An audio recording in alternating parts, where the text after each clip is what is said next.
कानपुर देहात पहुंचे अखिलेश यादव ने बीजेपी पर जमकर साधा निशाना।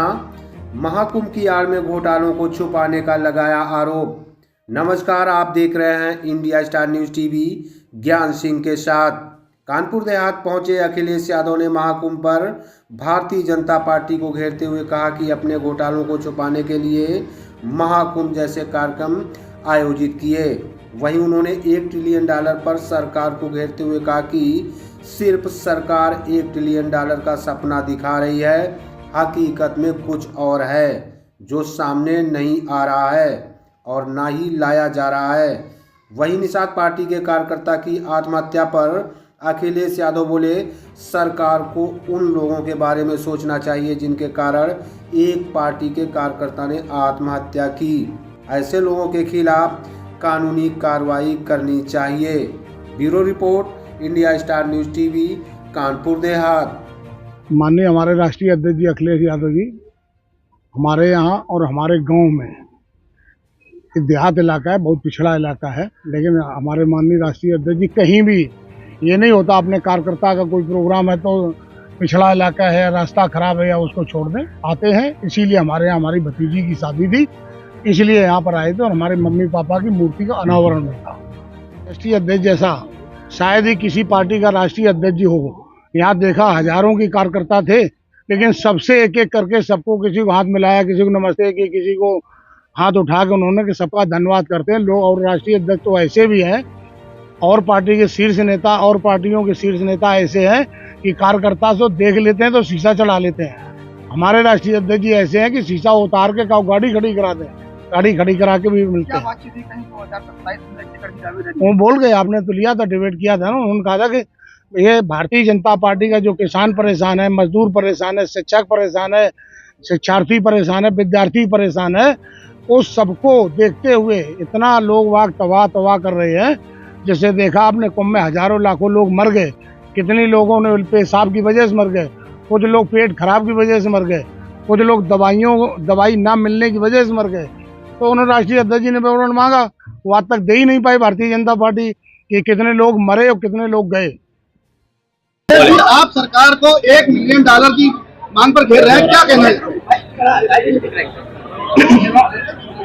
देखिए, आ जाने दो।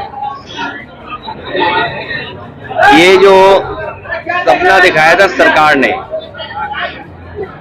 कि अर्थव्यवस्था को $1 ट्रिलियन पहुंचा देंगे, लेकिन बात तो अमेरिका से खुल गई कि 21 मिलियन का जाने कहां का खेल हो गया। हमें और आपको ट्रिलियन में फंसा दिया और खुद मिलियन में आ गए। तो गरीब जनता ये नहीं समझ पा रही है कि मिलियन ट्रिलियन का क्या खेल है।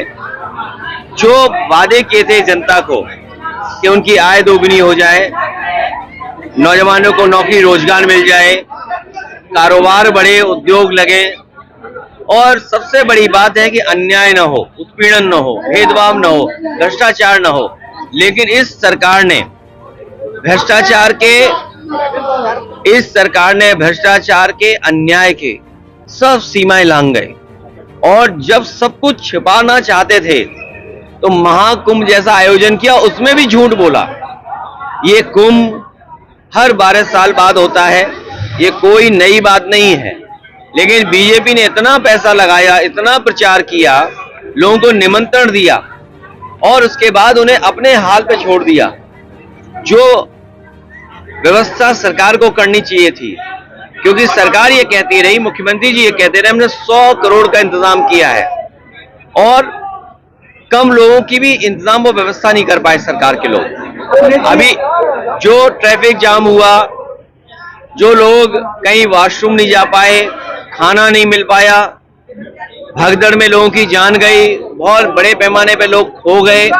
आज भी एक्सीडेंट हो रहा है, लोगों की जान जा रही है। तो सरकार क्या व्यवस्था बना रही थी? और तब जब 1 ट्रिलियन, 5 ट्रिलियन और विकसित भारत वो अमृत काल का सपना दिखा रहे हो, तो सोचिए, सड़कों पे चल नहीं सकते थे लोग, और पानी गंदा, दोनों झगड़ा कर रहे हैं। एक कह रहा कि पानी साफ है, एक कह रहा पानी खराब है, तो हम किसकी माने? इसलिए इस सरकार को हटाने से ही सब चीजें ठीक होंगी। मैंने कहा कानपुर जहां उद्योग कारखानों के लिए जाना जाता था, इसको दोबारा कामपुर बनाने का काम हम समाजवादी लोग करेंगे और विकास की गति और बढ़ाएंगे। अगले जी यूपी में पत्रकारों पर हमले हो गए, हमारे बहुत सारे पत्रकारों को स्नान करने का भी मौका नहीं मिला होगा, इसलिए मैं सरकार से कहूंगा कि जो गिनती बता रहे हैं 100 करोड़ तो गिनती पहुंच जाए तो शायद वर्ल्ड रिकॉर्ड बन जाएगा और दुनिया में ऐसी पहचान हो जाएगी जो पहचान कभी नहीं बनी होगी। तो इसलिए एक तो समय बढ़ाना है कुंभ के स्नान के लिए, क्योंकि बहुत सारे बुजुर्ग अभी तक नहीं पहुंच पाए हैं, बहुत सारे हमारे पत्रकार साथी स्नान नहीं कर पाए हैं। और जो बात आप कह रहे हो, हमारे पत्रकार साथी भी दबाव में हैं, अगर सच दिखाना चाहें तो पता नहीं कहां से प्रेशर पड़ जाएगा, ये बेचारे अपना चैनल नहीं चला सकते, यूट्यूब नहीं चला सकते हैं, कोई खबर दिखाएंगे तो नहीं दिखा सकते, इतना दबाव है और कई मौकों पर अपमानित होना पड़ता है उन्हें। हमारी पार्टी के भी लोग जो लिख रहे थे सरकार के खिलाफ, जिले जिले घुमाए जा रहे हैं FIR लिखा करके, लेकिन इससे घबराने की जरूरत नहीं है। जो सच बोलेगा वही लोकतंत्र बचाएगा, सच ही लोकतंत्र को बचा सकता है, सच ही संविधान को बचा सकता है। ये जो लोग हैं वो जो जान लेने वाले लोग हैं, जान ले लेते हैं किसी की भी। अखिलेश जी, संजय निषाद की पार्टी के कार्यकर्ता धर्मात्मा निषाद की आत्महत्या के प्रकरण में सोशल मीडिया पर एक कमेंट भी आया था, जिस कमेंट पे संजय निषाद जी ने अपनी सफाई भी दी है। देखिए, वो जो कार्यकर्ता आत्महत्या जिसने की है और जो कुछ उसने लिखा है, सरकार को संज्ञान लेकर के जिन जिन लोगों के नाम है उनको जेल भेज देना चाहिए। आखिर सरकार कब संज्ञान में लेगी चीजों को?